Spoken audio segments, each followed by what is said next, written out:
Hey folks, welcome to the Truck King YouTube channel. This is my 1985 Chevy K10, better known as Big Green. It's got a 4-inch lift, big 35-inch tires. It's a tough looking truck. But you know what? There's one thing that has never really matched the way the truck looks. It's got a wimpy little horn. Well, today we're going to correct that with these monsters right here. Do you want to find out more? Well, make sure you stay tuned.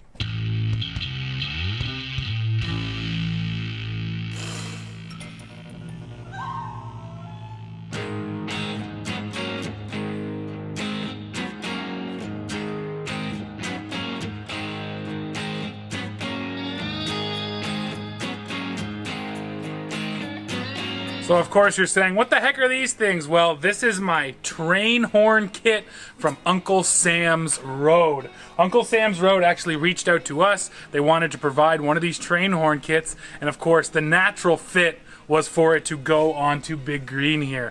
And I keep saying train horn, yes, when we're done, this should sound like a train, and this is a proper pneumatic horn. So it comes with your compressed air tank right there, your little compressor, all of the air lines and the wiring that you're going to need to hook this thing up.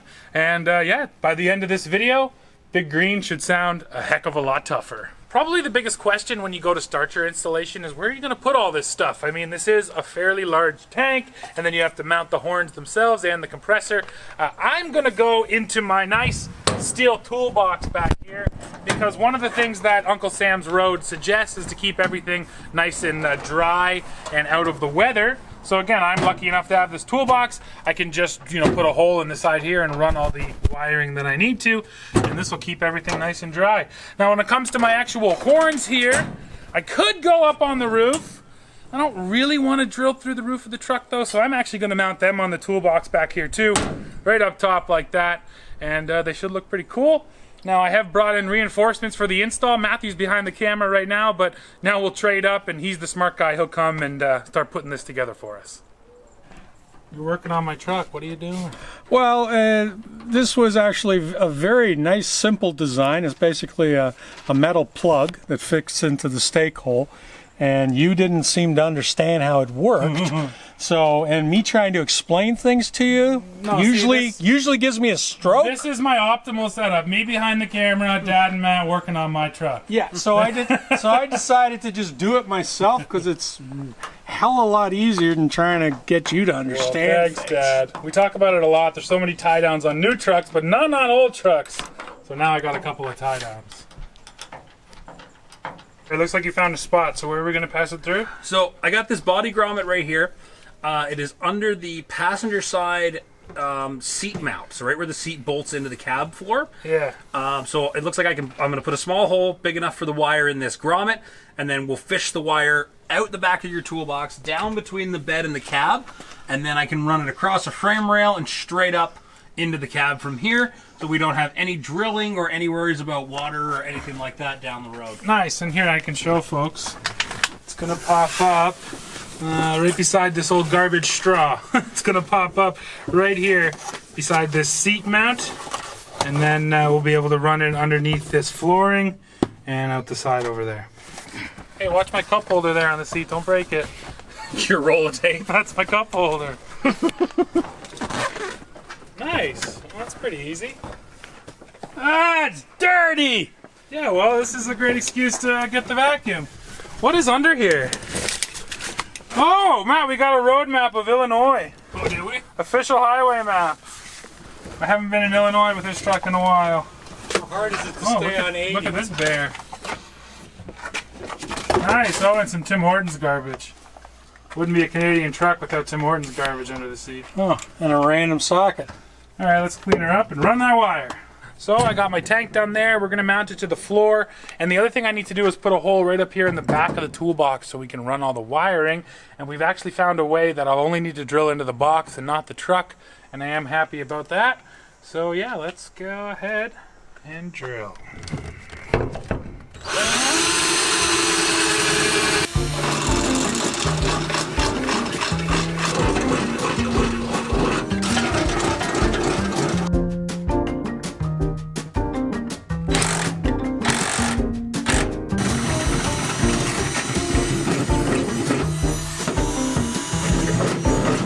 Okay, compressor's in. Now it's all about hooking it up and then installing the horns. So Matthew has the in line, so the air will run in there. There's our pressure gauge, and then on this end, the outline will be right there.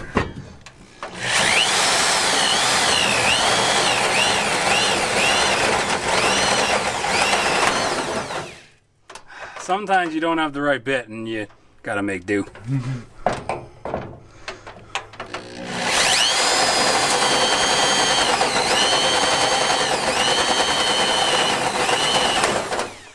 Are you looking forward to being the most annoying guy on the block? Yeah, I mean, it's one of those things. It's going to be fun. I was just saying, it's going to be fun when kids see me, but I think it's only going to be fun if used sparingly, because I think we all understand that this thing's going to be really loud, and if I'm honking it all the time, it's going to be really annoying. There you go. So we have the fixed length of airline here, and we've opted not to cut it, and that's because of the mounting on the lid of this. You can cut it to fit if you want a, say, cleaner, more direct install, but for our sake, because the lid of this toolbox is going to move, we decided to leave it full length to give it some articulation space. Yeah, we need the slack so it can still open. And I can get to my tools. So Dad just installed a switch for me here. We're putting this entire compressor on its own switch, so then I have the control. So now it's back there behind the seat. Switch it on, switch it off, and boom. Good job, Dad, thanks. Okay, Steve. Let's fish it through. So basically, we're gonna come out the box and go straight down between the cab and the bed. There's a frame rail, cross rail that I'm going to go up and over, and then there's that grommet we found in the cab of the body. Going to go up through that grommet on the driver's side, pop it out under your vinyl floor there, and then bam, right to our new switch. Perfect. Nice and hidden, nice and clean. You're in the cab. Yeah, if you pass which it up, I feel better I'm about. ready to grab it. Okay, so you can actually peel the vinyl back a little bit, I think. Yeah, See true. this at all? Yep, I got it. You got it? Okay. I got her. It's through.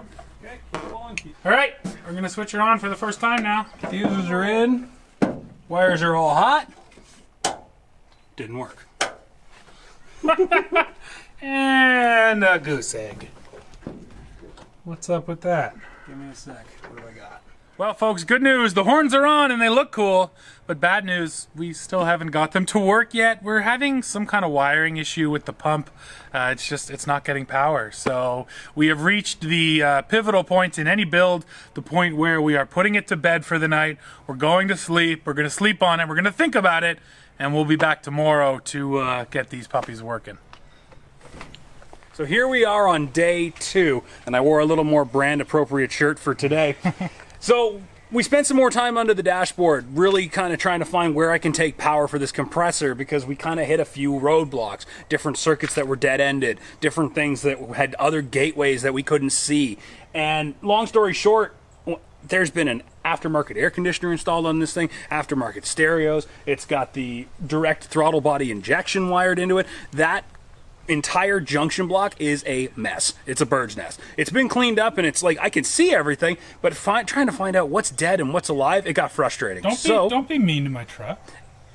I'm not being mean. Everything works. Whoever did it did a good job, but it's just trying to sort it out now with a factory wiring diagram like I have is not happening. Fair. So, straight to the battery. This is what we've done now. It does recommend not doing that in the instructions for the horns. However, we've gone right on the positive post, and I've run this white wire nice and clean, back and through, right through the firewall. And that's not entirely true, Matt. It says if you wire it to the battery, put a switch on it, because you don't want it to be live. Which we have done. And we did that. So we now have one single power wire direct from battery, and it actually comes in just up there, just ahead of the passenger side floor carpet. We've fished it through the carpet over to our switch. You can see that white wire there, and then it goes into our switch and our fuse. So we have a safety protection device. If something ever goes wrong, that fuse will pop and nothing bad will happen. And this was the simplest thing to do, and here's the fun part. Yeah, go hit that switch. Let's show them what happens, because something actually happens this time. And, I mean, it's not mounted yet, but we're going to put that switch up there in the corner. We'll make it cleaner, Yeah, but oh yeah. It's alive. All right, everybody, we're going for our first test. Matthew has the appropriate PPE. I'm really close. He's going to be right there. Obviously, that's not where the switch is going to be, but this is just our very first test. This is just a test fire. So it's going to be a little loud because we're going to start the engine too. I want full power, no draining on this battery. So there's one. Okay, you ready? Here comes the switch. Okay, we're going for 40 PSI.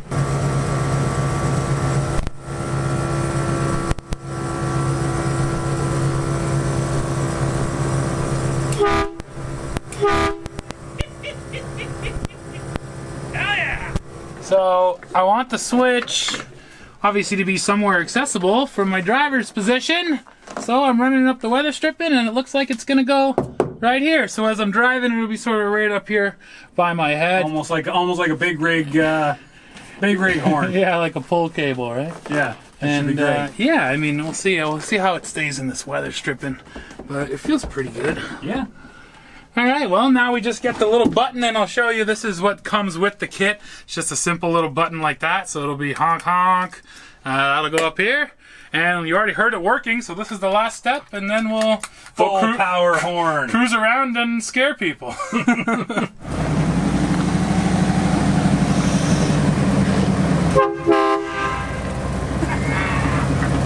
Hell! All right, folks, well, the button is in. It does work. We'll get back to that in just a second. I'm actually really happy with how this went because we were able to utilize this toolbox. It really made it clean. Everything's back here, and once it's closed up, it's all out of sight, out of mind. I love that. Final step, I always sticker up the truck with whatever goes into it, so I got my Uncle Sam's Road sticker. That'll go directly above my TFL truck sticker. Oh my gosh, you got a little away from me there. Right there, okay. Uncle Sam's Road. Now it's time for a little outro briefing. Matt will tell you about how the install went, and we'll do one last test for you. Okay, Matt, so how was the install? The kit, when you order it online, says it comes with everything that you need to install it. And I don't disagree. However, the length of the wires that it comes with, unless you're installing it very tight, not spread out kind of like we have here, if you're installing it in one small area, sure. But the way we had it, I had to go out and buy an extra spool of wire to run that extra line for the extra ground for the switch. Basically, everything was like, here's everything, but it's not quite right. Even the connectors that were on the horns themselves were not the same connectors that came in the package. So overall, it wasn't too bad. It was a pretty straightforward 2-circuit system, series circuits, not a big deal. What was there to do? If you don't have a functional knowledge of basic automotive electronics, you're going to have a hard time, and I would recommend taking it to a shop or a professional that knows how to do it. Like, I mean, would you have been able to figure it out without me here? No, straight up no. I would not have been able to. It was a bit of an The endeavor. instructions are only okay as well. They don't lay it out plainly for someone like me who doesn't know exactly what I'm doing. So overall, not too bad, but you definitely want to have some knowledge, or you want to have someone that has some knowledge with you while you do it. Yeah, totally fair points. They look nice up there shining. They're in the sun. shiny. It's really hot though. I'm gonna get up. All right. Well, folks, what's the verdict on this Uncle Sam's Road train horn? I gotta tell you, you don't want to be a complete novice. If you are, you're gonna need a little bit of help to install this. If you do have basic knowledge of automotive wiring, though, you'll get it no problem. And then what can I say? Big Green sounds hilarious now. I've gone from this wimpy little thing to this. It's hilarious. And I can't wait to take it to a car show, and when I see kids on the corner, I'll blow the train horn. I think I said this earlier, I don't think this is a practical upgrade, but it's got to be the most fun upgrade I've ever made to this truck. Well, folks, that's it for this one. Go below, leave us a comment, let me know what you think of the road horn and Big Green here. And as always, make sure you come back to the channel to see what we're testing next. See ya.